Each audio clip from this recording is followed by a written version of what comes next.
The dust had barely settled on Olivia Calloway's boots when she realized the man lying face down in the dirt outside the saloon was the only person in Del Rio, Texas, who might actually help her, and she had just watched 3 men ride away after beating him senseless.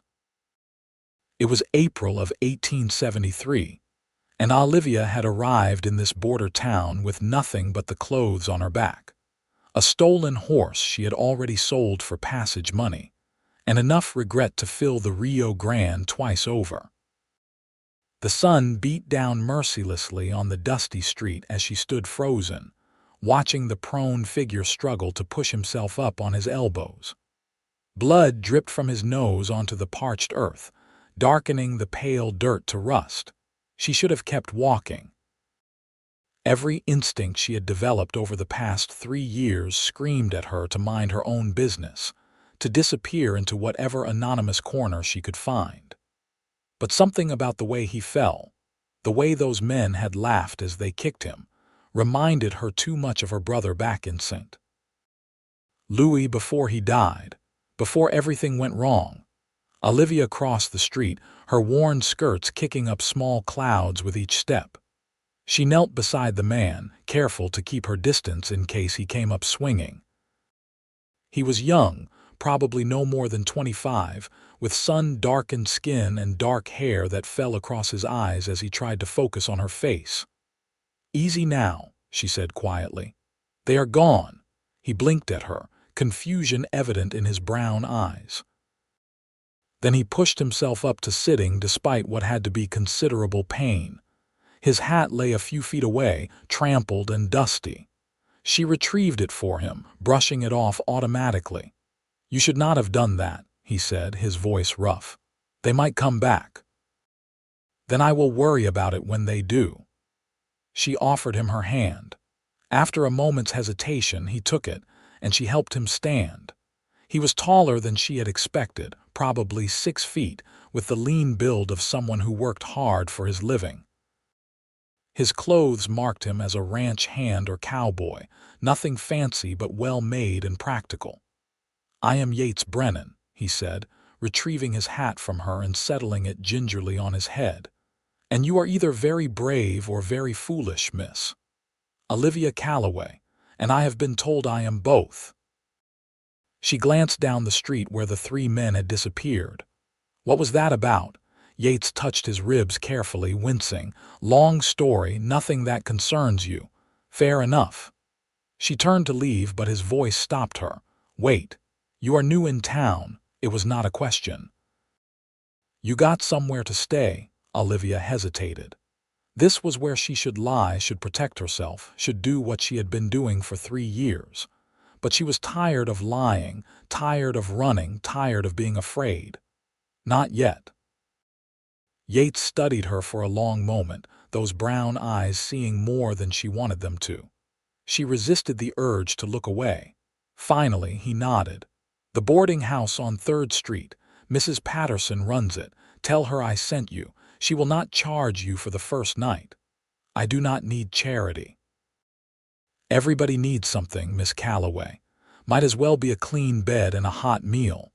Before she could respond, he tipped his hat to her and walked away, moving stiffly but under his own power. She watched him go, something unfamiliar stirring in her chest. Gratitude, maybe, or hope. She was not sure she remembered the difference anymore. Mrs. Patterson turned out to be a round woman in her 50s with sharp eyes and a sharper tongue. She looked Olivia up and down when she appeared at the boarding house door, clearly taking in the worn dress, the lack of luggage, the dusty boots. "Yates sent you," she said flatly. "Yes, madam." "That boy has too soft a heart for his own good." But she stepped aside to let Olivia in. "1 night free. After that it is $2 a week, paid in advance. Breakfast and supper included. You work, I can work. I can sew, cook, clean, I can read and write." Mrs. Patterson's eyebrows rose. "Read and write, can you? You got schooling?" "Yes, madam, back in Missouri." The older woman led her up a narrow staircase to a small room under the eaves. It held a bed, a washstand, and a trunk for belongings. The window looked out over the street.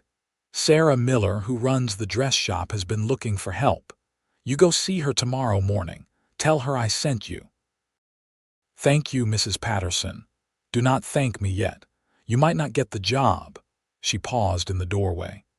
And stay away from Yates Brennan, girl.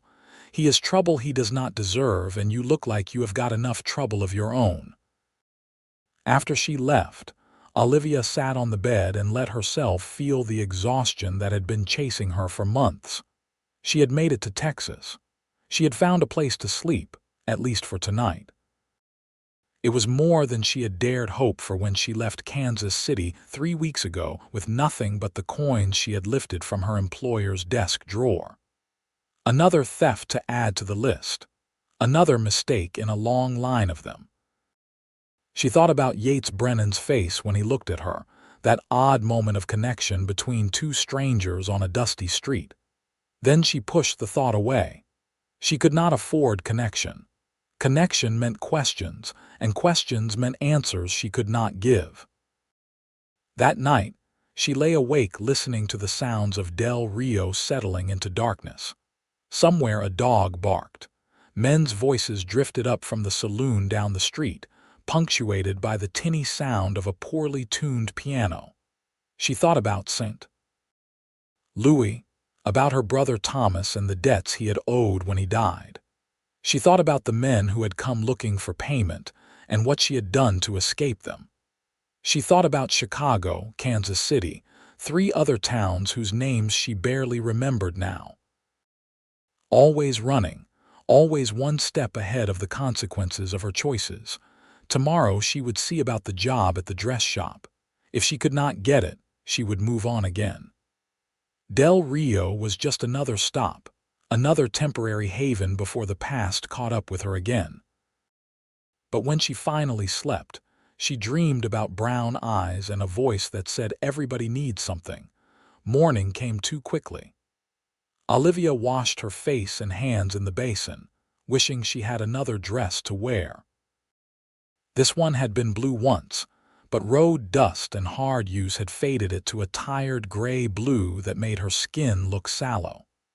She did her best with it, brushing away what dirt she could and retying the worn sash at her waist.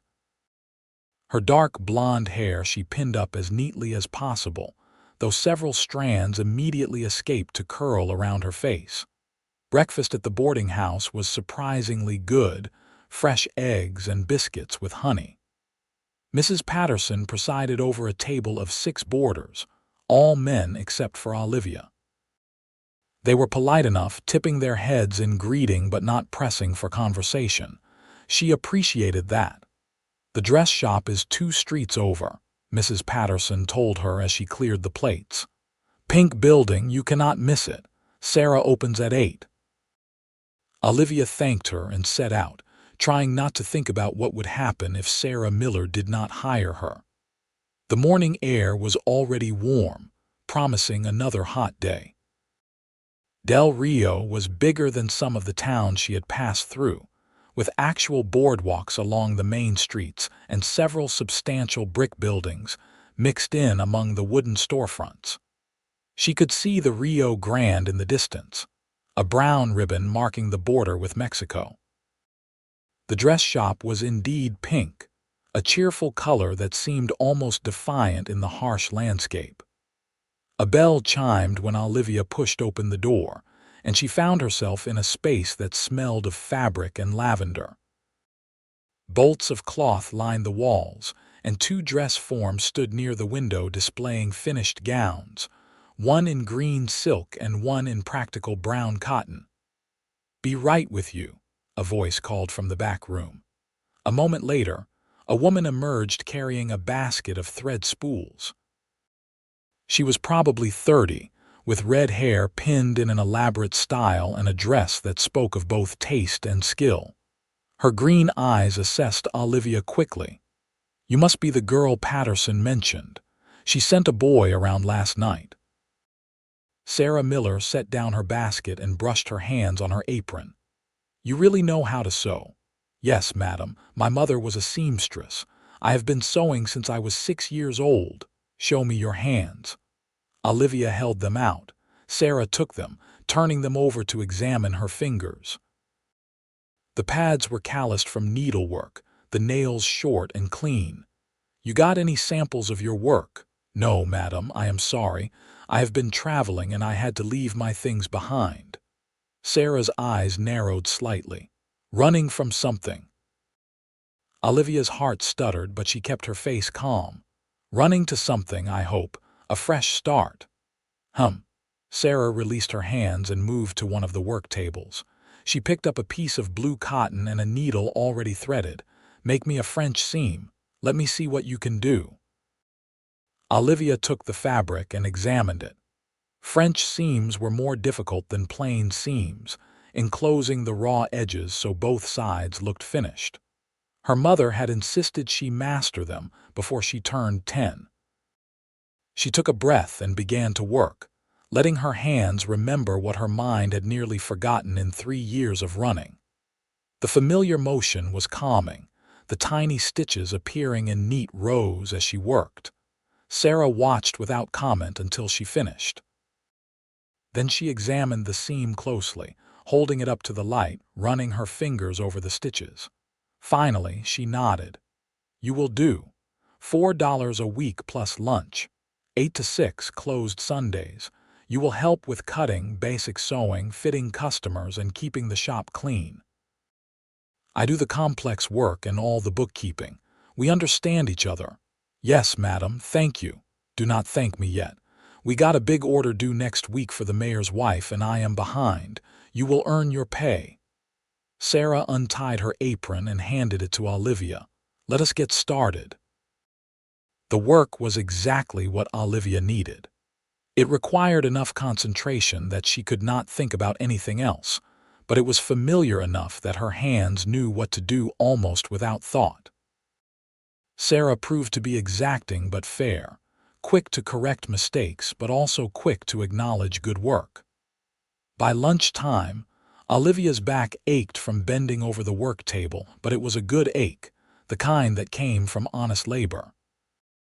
Sarah sent her to the restaurant next door for lunch, giving her enough coins for 2 plates. When Olivia returned, they ate together while Sarah talked about the town, the customers, what to expect.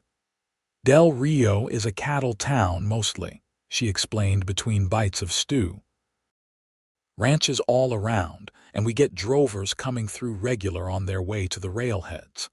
That means the saloons do good business, and so do I when their wives want new dresses to remind their men what they are missing while they are out on the range." She smiled wryly. "There is also the military fort about 10 miles north, Fort Clark. Officers' wives are good customers, though they can be particular." "What about Yates Brennan?"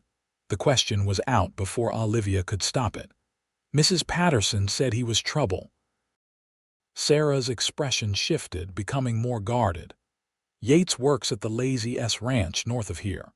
Good cowboy, best with horses I have ever seen, but he has had some bad luck lately." "What kind of bad luck?" "The kind that comes from having a conscience in a place where that can get you killed."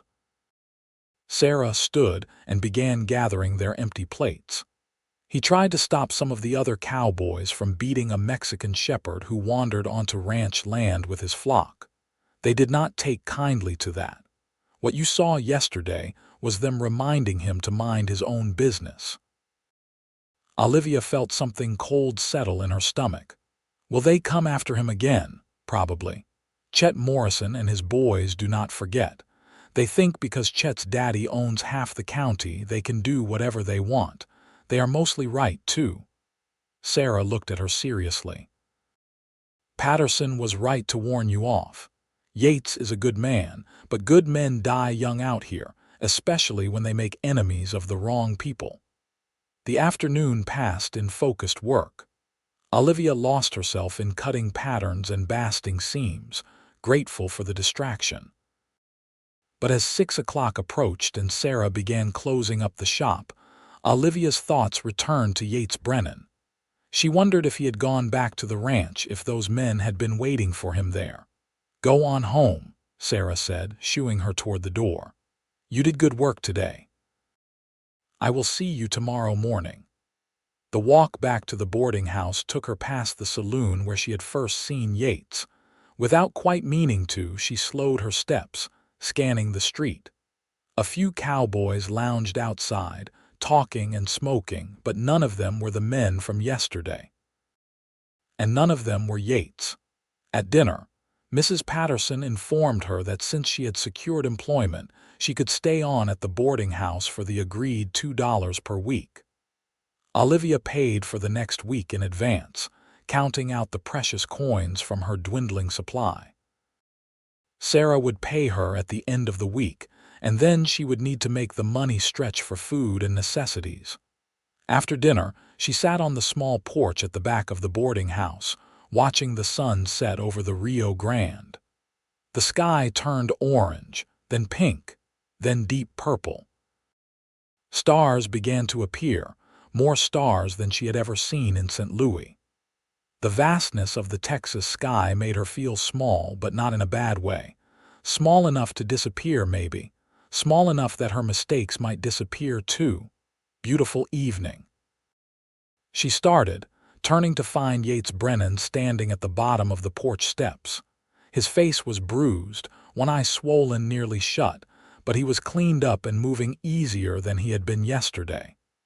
"You should not sneak up on people," she said, her heart still racing. "Sorry. Did not mean to startle you." He climbed the steps slowly and gestured to the other chair. "Mind if I sit?" She should say yes, she minded. She should remember Mrs. Patterson's warning. Instead, she shook her head. "It is a free country." He smiled slightly at that, then lowered himself into the chair with a barely suppressed wince. "Heard you got a job at Sarah's shop. That is good. How did you hear that? Small town. Word travels." He stretched his legs out, crossing them at the ankle. "Sarah is good people. She will treat you fair." They sat in silence for a few moments, but it was not uncomfortable. Somewhere down the street, someone was playing a guitar, the notes drifting through the evening air. Olivia studied Yates from the corner of her eye. Even bruised and battered, there was something compelling about him. A steadiness, maybe. A sense of being exactly who he was, no pretense or deception. "Why did you help me yesterday?" she asked suddenly. "With the boarding house, I mean. You did not know me." Yates was quiet for a long moment. When he finally spoke, his voice was thoughtful. "I know what it is like to be new somewhere, needing help, and you helped me first, remember, when you could have just walked on by. That was different. You were hurt. And you were alone in a strange town with no prospects. Seems about equal to me." He turned to look at her, his good eye serious. "We all need somebody to take a chance on us sometime, Miss Calloway." The words hit her harder than she expected. When was the last time someone had taken a chance on her? When was the last time she had let them? She swallowed against the sudden tightness in her throat. "Thank you," she said quietly. "For the help, I mean it. You are welcome." He stood carefully. "I should get going, just wanted to check that you were settling in okay. Are you going back to the ranch?" His expression darkened. "Eventually. Got a few days off. I am staying above the livery stable for now. Because of those men. Because I am not ready to face them again just yet." He said it matter-of-factly, without shame. Fighting is easier when you are not trying to protect somebody else at the same time. "The shepherd. Yeah. I got him and his flock safely off the property, but it cost me." He touched his bruised ribs. "Worth it, though." After he left, Olivia sat on the porch until the last light faded from the sky. She thought about what it meant to help someone when it cost you something. She thought about the choices she had made over the past 3 years, the lies she had told, the things she had taken that were not hers. She had always told herself she was surviving, doing what she had to do. But had she ever once stopped to help someone else? The question haunted her as she climbed the stairs to her small room. It stayed with her as she undressed and lay down in the narrow bed. And it was still there when she finally fell asleep, tangled up with memories of her brother and the promise she had made to him before he died. A promise she had broken along with everything else. The next few days fell into a comfortable rhythm. Work at the dress shop, dinner at the boarding house, quiet evenings on the back porch. Sarah was as demanding as she had promised, but Olivia found she did not mind. The work was satisfying in a way nothing else had been for years. Creating something beautiful from raw materials, seeing the pleasure on a customer's face when a dress fit perfectly, the quiet pride of a job well done. On her third day, a woman came into the shop carrying a boy of about 8 who had torn a long rip in his Sunday pants. She was clearly flustered, explaining that they had to go to his grandmother's that evening and these were his only good pants. "I can fix them," Olivia found herself saying. "It will take maybe an hour." The woman's face flooded with relief. "Oh, would you? I would be so grateful." Sarah raised an eyebrow but nodded permission. Olivia took the pants and set to work, carefully matching the weave of the fabric to make the repair nearly invisible. When she finished, the woman tried to pay her, but Olivia shook her head. "No charge, just a mending job." "But your time is freely given," Olivia said firmly. After the woman left, clutching the repaired pants and thanking her profusely, Sarah gave her a long look. "You are going to cost me money if you keep fixing things for free. I am sorry, I should have asked first." "I did not say stop doing it." Sarah's expression softened. "Just maybe warn me next time so I can adjust my schedule. And Olivia, that was a good thing you did." The Martinez family does not have much. Those pants probably represent a month of careful saving. That evening, Olivia found Yates on the back porch again. His bruises had faded to yellow and green, and he moved more easily. He had a book with him this time, which surprised her.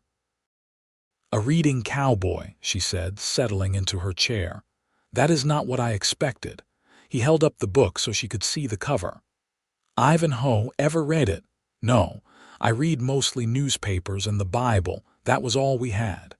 "You can borrow it when I am done if you like. It is a good story." "Knights and ladies and quests." He set the book aside. "I like stories about people trying to do the right thing, even when it is hard." "You find the right thing in real life?" The question came out more bitter than she intended. "In my experience, the right thing usually just gets you hurt." Yates considered that. "Maybe. But doing the wrong thing hurts worse, at least for me. I have to live with myself, you know. I have to be able to look in the mirror." Olivia thought about mirrors, about how she had started avoiding them over the past few years. About how the woman looking back at her had become a stranger, someone she did not particularly like. "What if you already did the wrong things?" she asked quietly.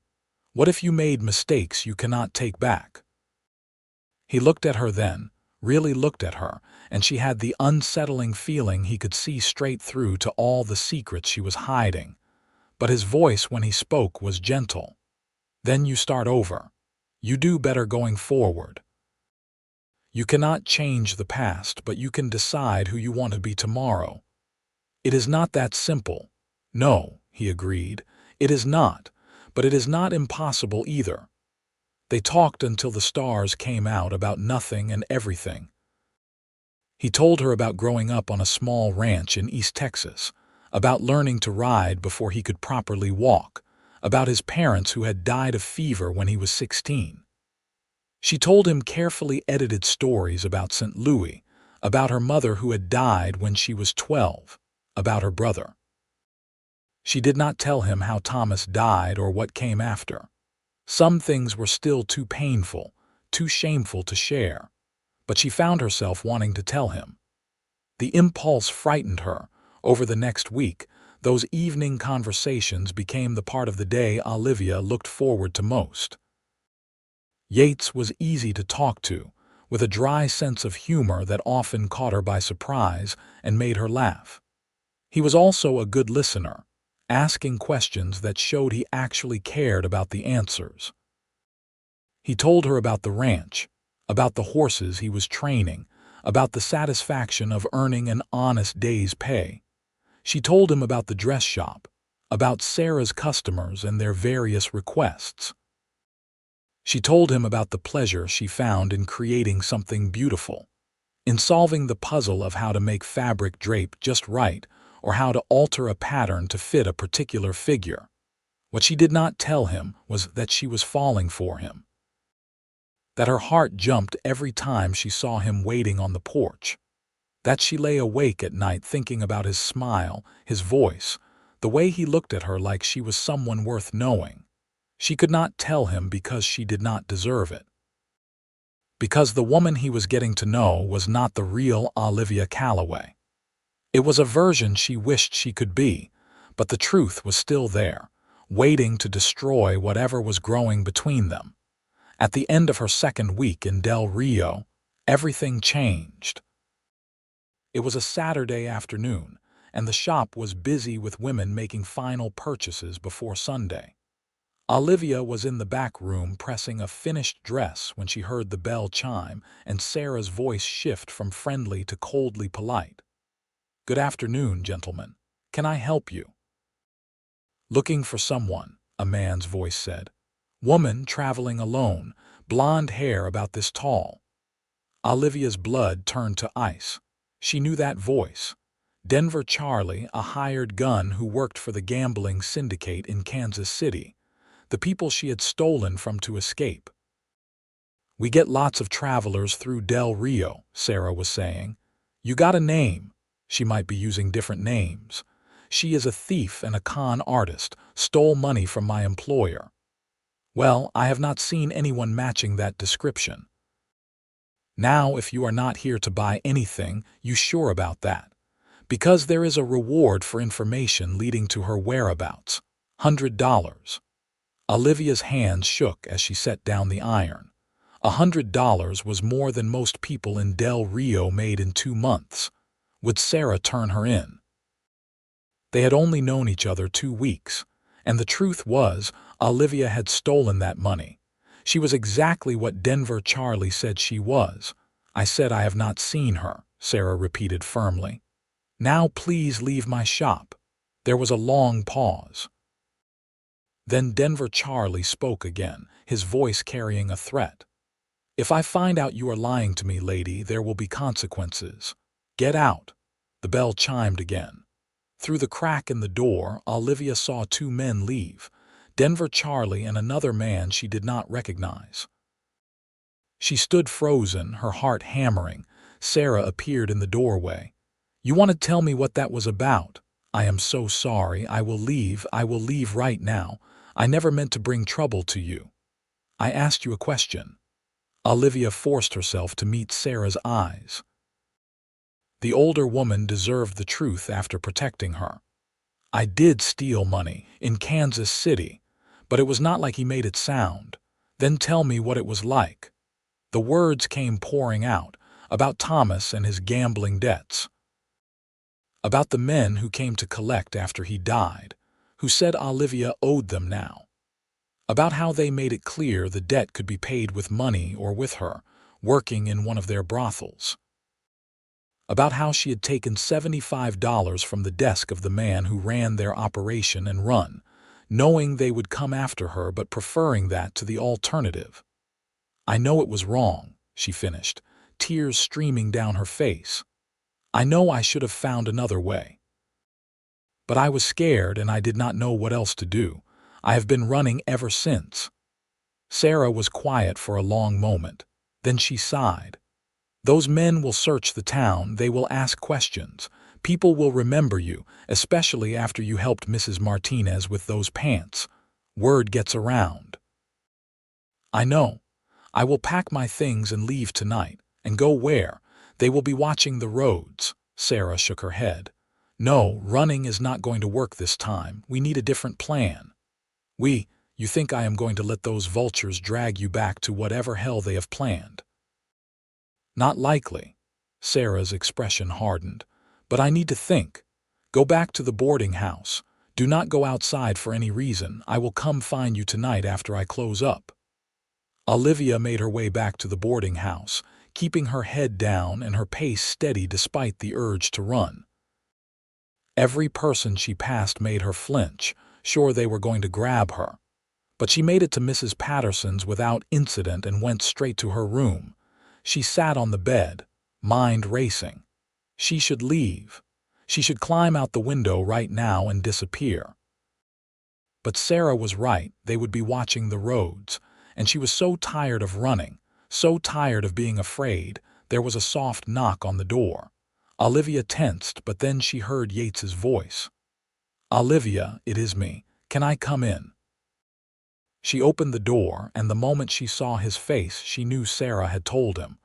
Or maybe he had seen Denver Charlie himself. His expression was serious, concerned. "You should not be here," she said. "Those men, I know about the men. Sarah sent me. She thought you might try to run, and she wanted me to make sure you stayed put until she could get here." He stepped into the room and closed the door behind him. "So you going to tell me the truth now?" This was it, the moment she had been dreading. She could lie, could try to maintain the fragile fiction she had been building, or she could trust him with the truth and face whatever consequences came. "I have made too many mistakes," she said finally, her voice breaking. "Too many to count. I stole money to escape some bad people, but that is just the latest. Before that, I lied to get jobs. I took things that were not mine when I needed them. I used people who tried to help me. I am not who you think I am, Yates. I am not good like you. I am just a thief and a liar trying to stay one step ahead of what I deserve." The words hung between them, ugly and true. Olivia waited for him to be disgusted, to leave, to call for Denver Charlie himself. She waited for the disappointment she knew was coming. Instead, Yates took a step closer. "You done confessing?" She nodded, not trusting her voice. "Good. Now let me tell you what I see. I see a woman who stopped to help a stranger who was hurting. I see someone who works hard, who takes pride in doing things right. I see someone who fixed a little boy's pants for free because his mama needed help. I see someone who has been hurt and scared and did what she thought she had to do to survive." He reached out and gently lifted her chin so she had to meet his eyes. "I do not care about your mistakes, Olivia. We all got them. What I care about is who you are right now, today, and that woman is worth knowing, worth protecting. You do not understand, then we'll start fresh together," he said firmly. "Right here, right now. Whatever happened before, we leave it in the past where it belongs. We figure out how to deal with these men who are after you, and then we start fresh. Both of us. Why would you do that? Why would you want to tie yourself to my problems?" The answer was there in his eyes before he spoke it. "Because somewhere in the last couple weeks, I fell in love with you. And love means you do not run when things get hard. It means you stand together and figure it out." Olivia could not speak, could not breathe. No one had ever said anything like that to her before. No one had ever looked at her the way he was looking at her now, like she was something precious despite all her flaws and failures. "I do not deserve you," she whispered. "Maybe not. But you got me anyway." He smiled slightly. "If you will have me." Instead of answering, she closed the distance between them and kissed him. His arms came around her immediately, strong and sure, and for the first time in 3 years, Olivia felt safe. Really, truly safe. Not because the danger had passed, but because she was not facing it alone anymore. When they finally broke apart, Yates rested his forehead against hers. "We are going to figure this out, I promise you." "How?" "They will not stop looking for me. I do not know yet, but Sarah has a plan, or she is working on one, and we got some advantages they do not know about." "Like what?" "Like the fact that half this town already knows you are here and nobody is going to tell those men anything. You helped Mrs. Martinez. You have been polite to everyone, worked hard at Sarah's shop. Del Rio takes care of its own, and you are one of ours now." A knock on the door interrupted them. Sarah's voice came through. "It is me. Let me in." Yates opened the door and Sarah bustled in, her expression all business. "All right, I have been thinking. Those men are going to figure out you are here eventually. Someone will talk, probably for that reward money. So we need to make sure they cannot take you when they do." "How?" "You need to get married." Olivia stared at her. "What? Married? To Yates, obviously, since he is looking at you like a lovesick puppy anyway." Sarah ignored Yates's protest and continued. "Texas law says a husband has legal say over his wife. If you are married to Yates, those men cannot just drag you back to Kansas City. They would need to take him to court, prove you owe them money, get a judgment. That would take months, maybe longer, and in the meantime you would be protected. I cannot ask Yates to marry me just to keep me safe. That is not fair to him." "Good thing I am offering on my own then," Yates said. "She is right, it would work, and it is not like I was not planning to ask you anyway eventually. We have known each other 2 weeks. And I knew after 2 days that you were someone special. 2 weeks just confirmed it." He took her hands. "I love you, Olivia. I want to marry you, not just to protect you, though that is a damn good reason, but because I want to wake up next to you every morning. I want to build a life with you. I want to be the person you trust when things get hard." Tears spilled down Olivia's cheeks. "This is crazy." "Probably," Sarah agreed. "But it is also the best option we have got. The preacher can marry you tomorrow after church. We will have witnesses, make it all legal and proper. And then those men can go to hell. What if they try to hurt Yates? What if they come after him?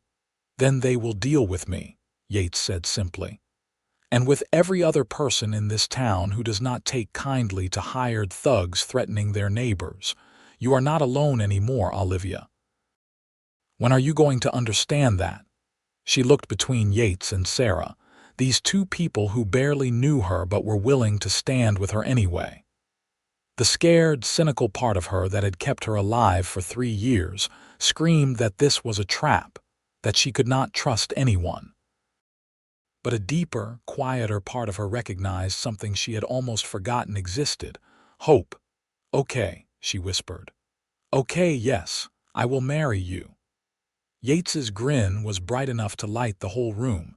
He pulled her into his arms, lifting her off her feet and spinning her around. "You will not regret this, I promise you." "I already do," she said, but she was laughing through her tears. "You are all crazy." "Welcome to Del Rio," Sarah said dryly. "Crazy is what we do best." That night, after Sarah left to spread carefully chosen word about tomorrow's wedding, Olivia and Yates sat together on her narrow bed, talking quietly. She told him everything, all the details she had left out before. The debts, the threats, the people she had stolen from and lied to. Every mistake, every moment of shame, every time she had chosen survival over integrity. He listened without judgment, his arm around her shoulders, occasionally asking questions but mostly just being present. When she finally ran out of words, exhausted and raw, he kissed her forehead. "Thank you for trusting me with the truth," he said. "I know that was not easy. You do not think less of me. I think you survived. I think you did what you had to do when no one else was there to help you. I think you are stronger than you give yourself credit for." He tilted her face up to his. "And I think we are going to have a good life together, not because the past does not matter, but because we are not going to let it define us. I do not know how to do that, how to let go. We will figure it out together. That is what marriage is, right? Figuring things out together." She kissed him then, pouring all her fear and hope and desperate love into it. His hands tangled in her hair, gentle but sure, and she felt something shift inside her. A loosening of the tight knot of shame and fear she had been carrying for so long. They did not go further than kissing. Yates was insistent about that, old-fashioned enough to want to wait until after they were properly married. Olivia found his restraint both frustrating and endearing. He walked her downstairs when the boarding house curfew approached, kissed her good night at the door to her room, and promised to be there tomorrow with the preacher, and whoever else Sarah managed to round up. Alone in her room, Olivia looked at herself in the small mirror over the washstand. The woman looking back was still her, still carried all the same history, but something was different. In her eyes, maybe. A spark of something that might have been hope or might have been the simple determination to deserve the chance she had been given. Morning came bright and clear. Mrs. Patterson knocked on Olivia's door early, bringing a dress borrowed from Sarah's shop. It was cream-colored with lace at the collar, simple but beautiful. She also brought breakfast and helped Olivia with her hair, pinning it up in a style more elaborate than Olivia could have managed herself. "I do not know what trouble you are running from, girl," Mrs. Patterson said as she worked, "but Yates is a good man. You could do a lot worse. I know, I do not deserve him. None of us deserve the good things we get. That is what grace is." She pinned the last curl in place and stepped back to examine her work. "There. You look lovely." The church was small, wooden, with a cross mounted above the door. Inside, Sarah was waiting along with Mrs. Martinez and her son, the boy whose pants Olivia had mended. The preacher was an older man with kind eyes who introduced himself as Reverend Walsh. And Yates was there, cleaned up and wearing what was clearly his best shirt and pants, his hair slicked back, and his bruises finally faded enough that they barely showed. The look on his face when he saw her made Olivia's breath catch. Pure joy mixed with something deeper, something that looked almost like reverence. "You are beautiful," he said quietly as she approached. "It is just a borrowed dress. It is not the dress." He took her hands, his thumb brushing over her knuckles. "It is you. It has always been you." The ceremony was short and simple. Reverend Walsh asked if anyone objected, and no one did. He asked them to make their vows, and Olivia's voice shook but held steady as she promised to love and honor Yates for as long as she lived. Yates's voice was strong and sure, his eyes never leaving her face as he made the same promises. When the Reverend pronounced them married and told Yates he could kiss his bride, it felt like the most natural thing in the world to step into his arms. The kiss was sweet and chaste, appropriate for their small audience, but it carried the promise of more to come. Afterward, Sarah produced a simple meal she had prepared, and they all sat together in the church eating and talking. Mrs. Martinez gave them a small wooden cross she had carved herself, simple but beautiful. Sarah gave them a quilt she had been saving, cream and blue in a star pattern. Mrs. Patterson gave them her blessing and the information that the small house behind her boarding house was available for rent if they wanted it, cheap because it needed work. "I can do the repairs in trade for lower rent," Yates offered immediately. "I am handy with tools." They were just finishing the meal when the church door opened and Denver Charlie walked in, his companion behind him. The mood shifted instantly, joy evaporating into tension. "Well, well," Denver Charlie said, his eyes on Olivia. "There you are, saved me the trouble of searching." Yates stood, moving smoothly between Charlie and Olivia. "You are interrupting a private gathering." "I do not care. That woman stole money from my employer. She is coming with me." "That woman is my wife, legally married as of about an hour ago." Yates's voice was calm but carried an edge of steel. "You got a problem with her, you take it up with the law." Charlie's eyes narrowed. "Convenient, that marriage. Almost like you were trying to dodge your debts." "My wife does not have any debts." "And unless you got a warrant from a Texas judge, you got no legal authority here."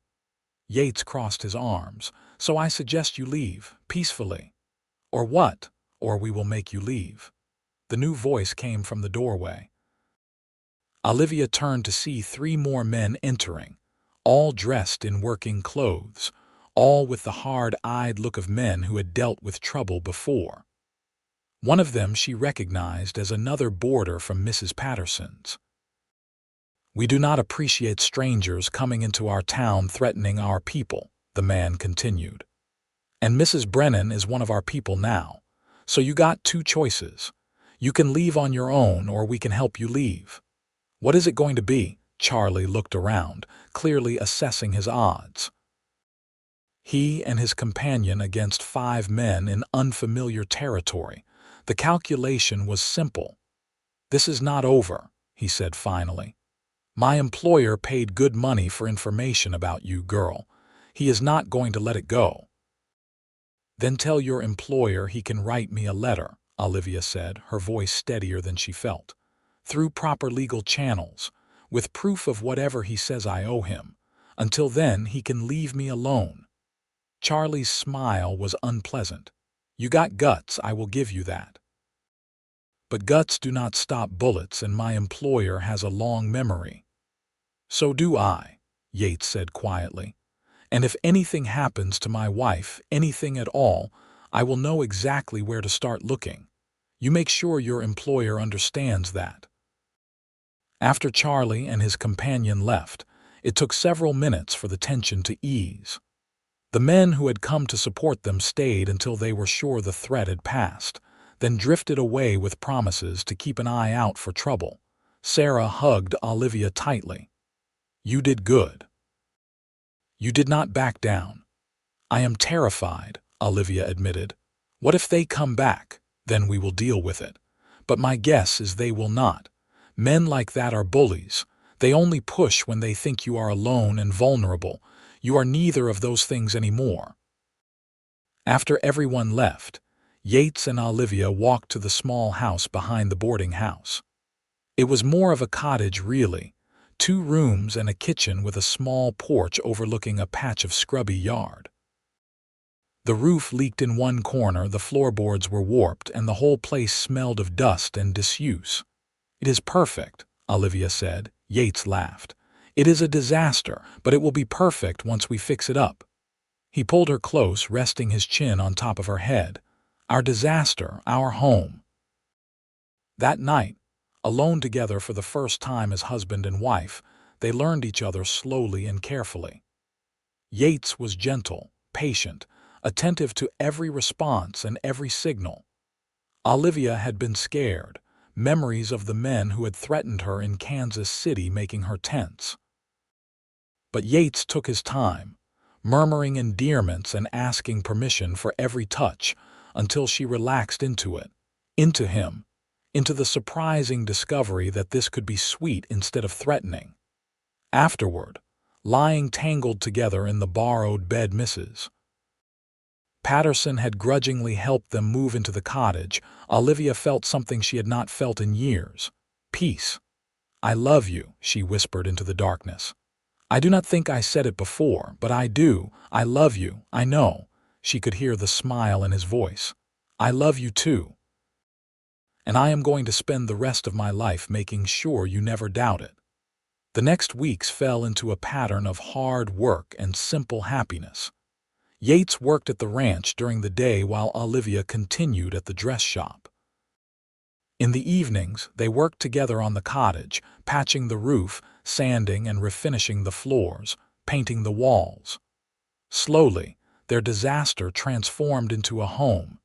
Yates proved to be as good with his hands as he had promised, able to fix almost anything. He built them a proper bed frame, shelves for their few books, a table for the kitchen. Olivia sewed curtains and quilts, cleaned and organized, slowly filling their space with small touches that made it theirs. They heard nothing more from Denver Charlie or his employer. Sarah reported that word had spread through Del Rio about what happened at the church, and the general consensus was that anyone who came after Olivia Brennan would have the whole town to answer to. The women especially seemed to have adopted her as one of their own, perhaps recognizing in her story something of their own struggles to survive in a hard land. Life was not perfect. Money was tight, and there were days when Olivia still woke up afraid, certain that the past would catch up with her. But Yates was always there, steady and sure, ready to talk her through the fear or just hold her until it passed.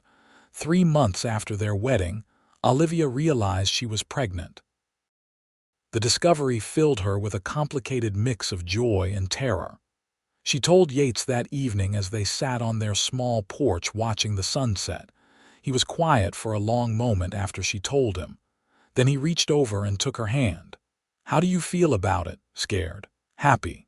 Terrified?" "Excited, all of it at once." She looked at him. "What about you? The same, plus grateful, plus about 100 other things I do not have words for." He squeezed her hand.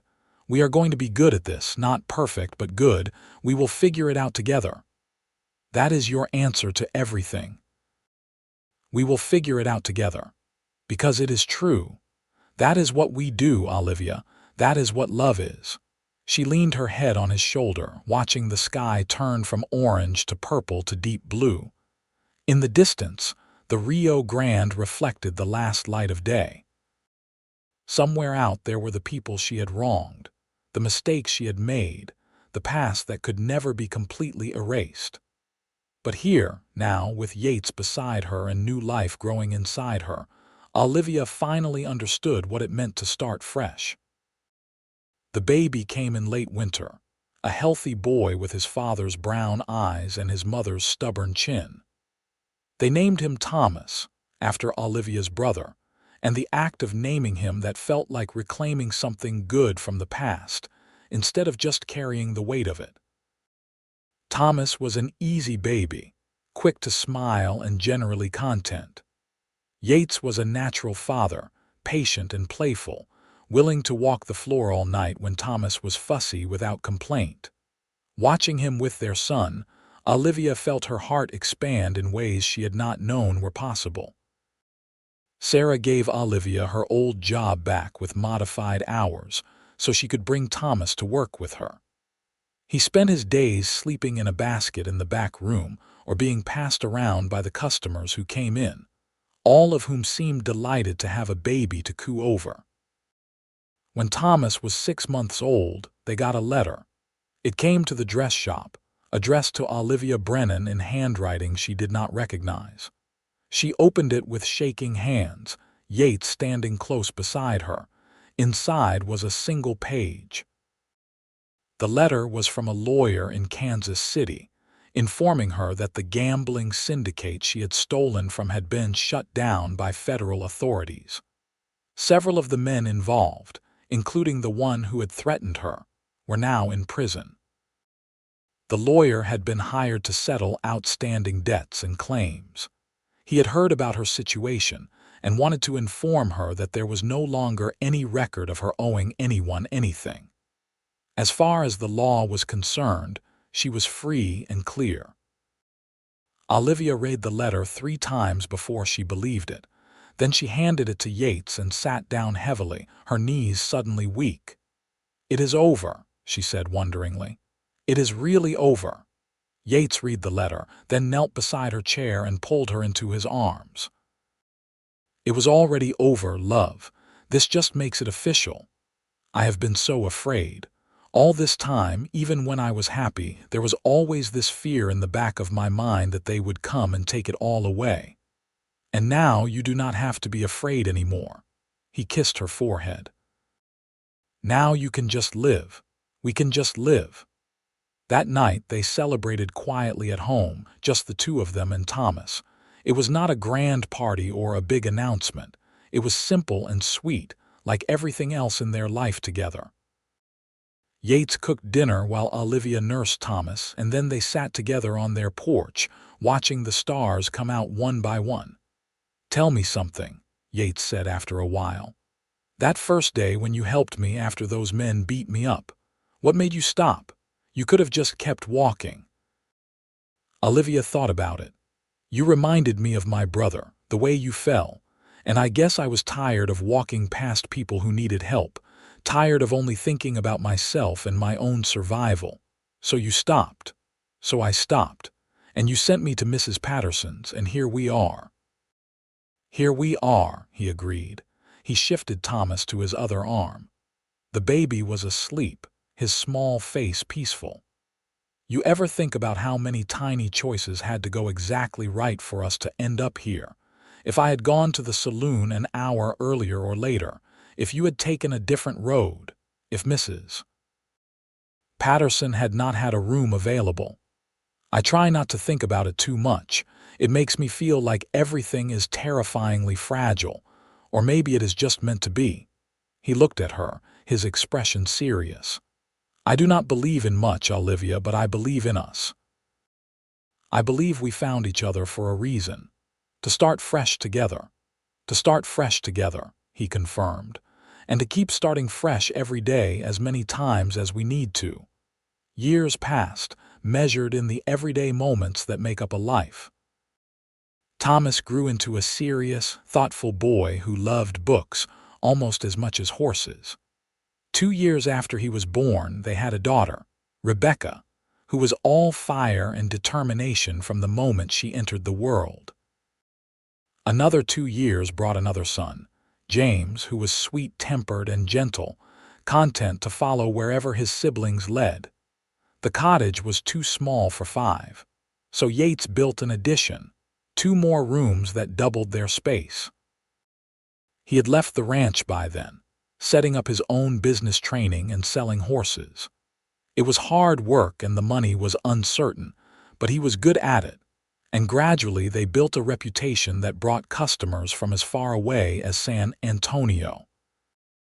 Olivia continued working at the dress shop until Sarah decided to retire and offered to sell the business to her.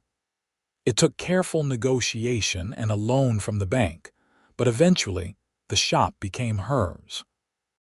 She hired 2 women to help her, both of them young and in need of a chance, both of them grateful for an employer who understood what it meant to start over. Del Rio grew around them. The railroad came through in 1883, bringing new people and new prosperity. The town that had been rough and raw when Olivia arrived gradually developed into a real community, with a proper school and a new church and streets that got graded and maintained. Through it all, through the lean years and the better ones, through sickness and health and all the 1,000 challenges of raising children and building a life, Yates and Olivia held fast to each other. There were hard times. Times when the business struggled, or the children were sick, or they argued about money or discipline or what to do next. But they had promised to start fresh together, and they kept that promise, choosing each day to move forward instead of looking back.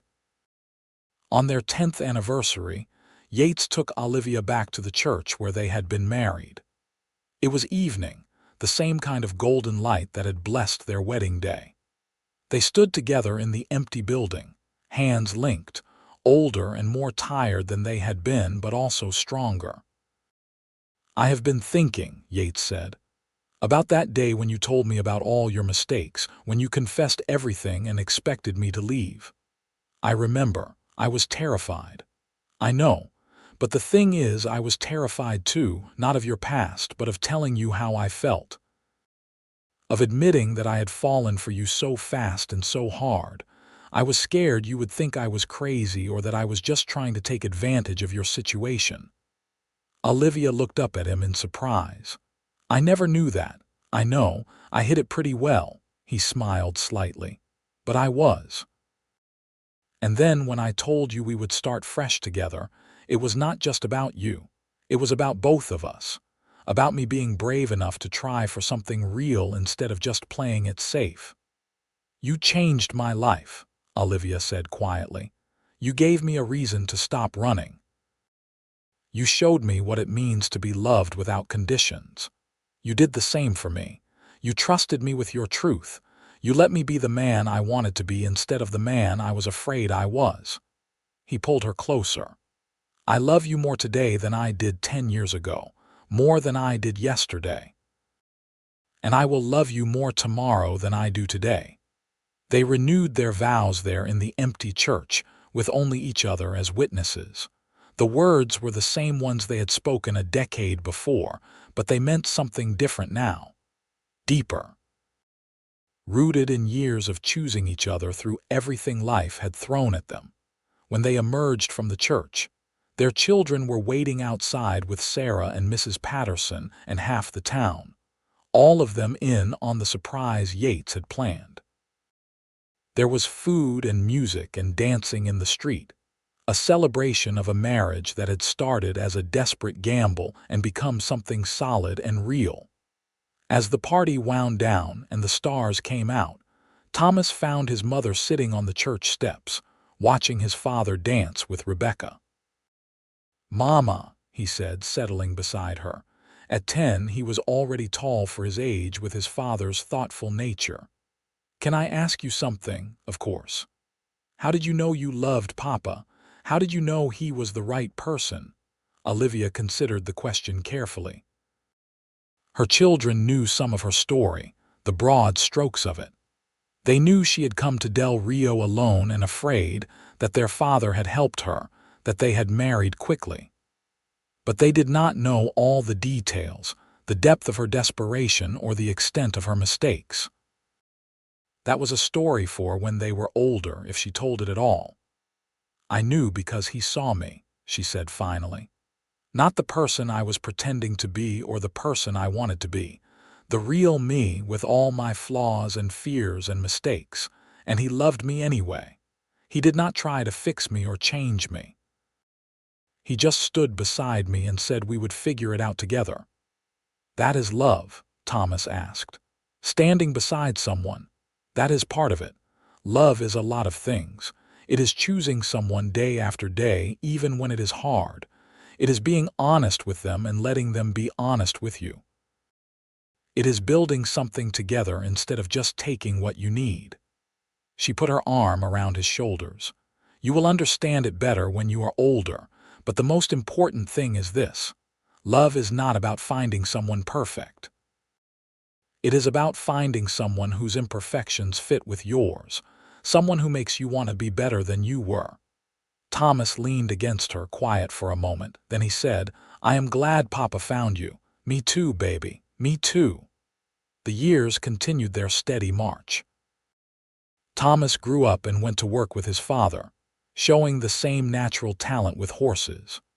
Rebecca, true to her nature, announced at 16 that she was going to be a doctor and promptly set about making it happen, studying with the town doctor and eventually going east to medical school.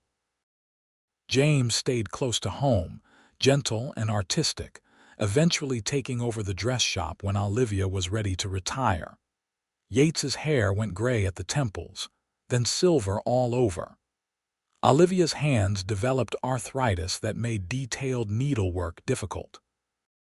They moved slower, tired easier, but the core of what they had built remained strong. They still sat together on their porch most evenings, watching the sunset and talking about everything and nothing. They still reached for each other in the night.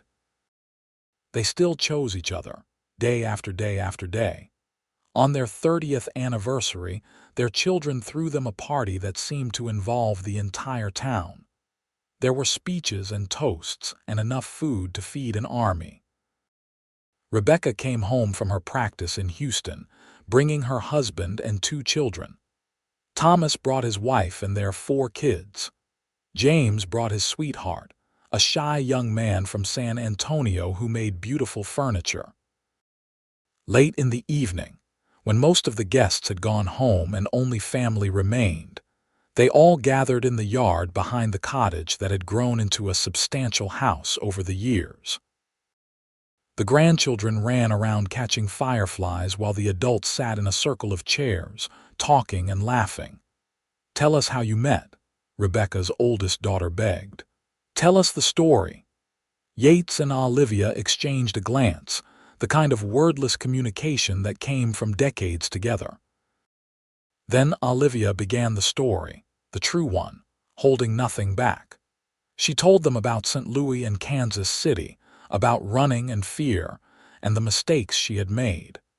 She told them about arriving in Del Rio with nothing and watching Yates get beaten in the street. She told them about Denver Charlie and the desperate decision to get married. "So you only married Grandpa because you were scared?"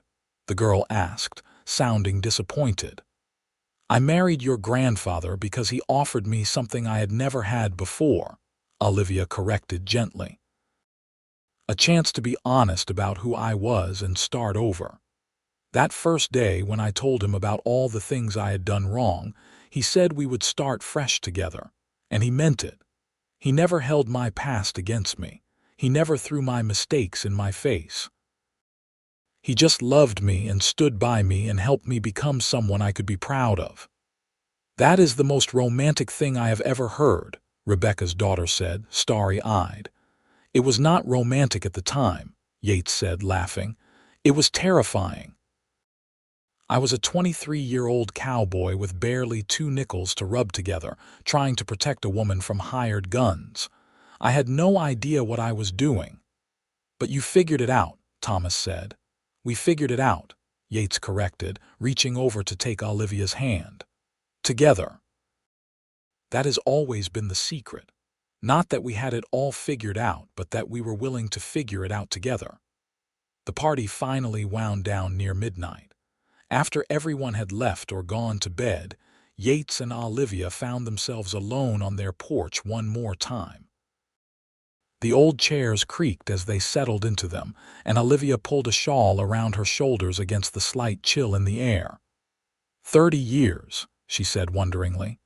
How is that possible, day by day, one day at a time, starting fresh whenever we needed to?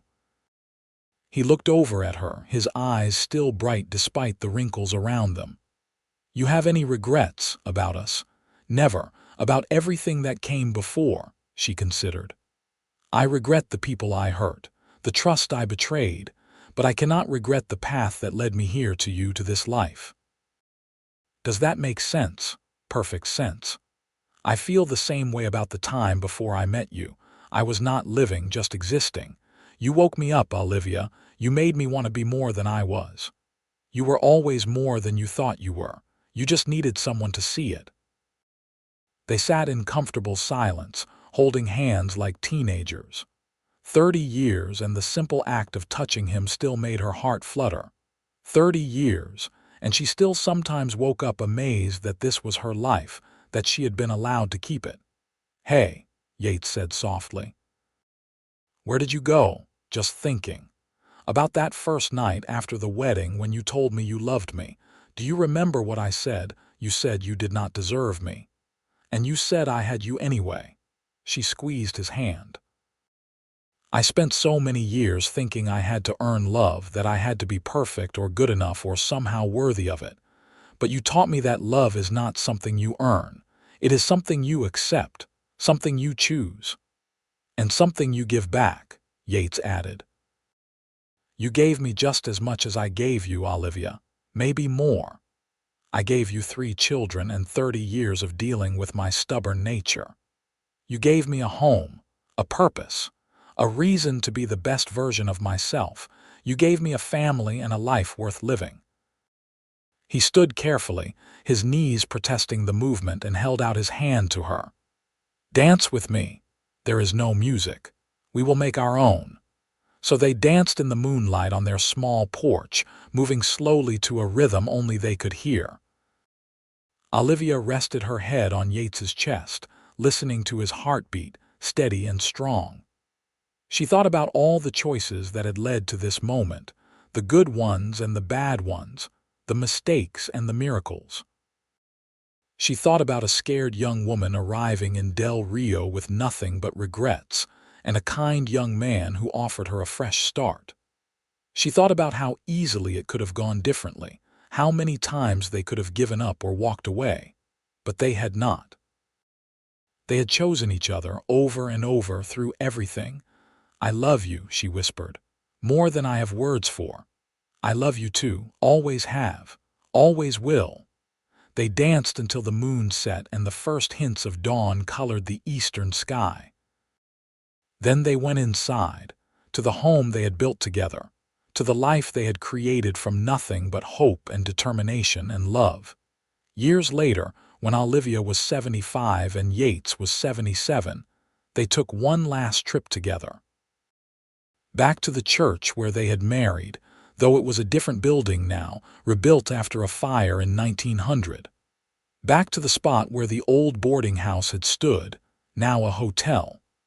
Back to the building that had housed Sarah's dress shop, now a bank. Del Rio had changed almost beyond recognition. The dusty streets were paved now. Automobiles puttered along where horses had once walked. Electric lights replaced oil lamps. But the Rio Grande was still there, still marking the border, still flowing on toward the sea. Do you ever wonder what your life would have been like if you had gone to a different town? Yates asked as they stood looking out over the river. No, Olivia said firmly. I do not wonder because I know it would not have been a life worth having. This was always where I was meant to be. With you. Even with all the hard parts, the struggles and the fear and the times we barely scraped by, especially because of those parts, they made us who we are. They taught us what we are capable of. She leaned against him, and his arm came around her automatically, the gesture as natural as breathing after so many years. I would not trade a single moment of it, Yates, not even the scary ones at the beginning. Neither would I. They stayed there until the sun set, painting the sky in shades of orange and pink and purple. Then they walked slowly back to Thomas's house where they were staying, their steps careful but their spirits light. That night, Olivia had a dream. She dreamed about the first time she saw Yates, lying in the dirt outside the saloon. In the dream, she kept walking, did not stop to help. She saw herself disappear down the street, just another anonymous drifter, and she watched as her life unspooled in an endless series of towns and lies and loneliness. In the dream, she never stopped running, never found home. She woke with tears on her cheeks and Yates's arms around her, his voice murmuring comfort. Just a dream, love, just a dream. I am right here. I know. I am sorry I woke you. Do not be. He kissed her forehead. Tell me about it. So she did, and when she finished, he held her closer. But you did not keep walking, he said. You stopped.